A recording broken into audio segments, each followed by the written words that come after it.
Respectful for the library. Exactly. So faint.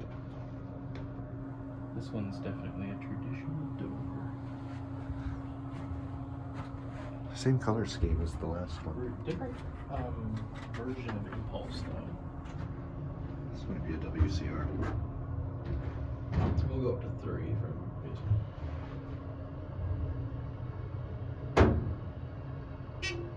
Or not. Save Davis, apparently. Wonder who he is. Why does he need to be saved? I hope he's doing okay. Whatever he's doing. Yeah, this has the same color scheme as the last one. Yellow walls, green carpet. Probably CSU's colors. Like someone drew a mustache on her. Honestly makes her look like a Mexican man. I know. It really does. Just looks like a dude with long hair now. Dude with long hair, yeah. It's supposed to be a girl. Simple but effective.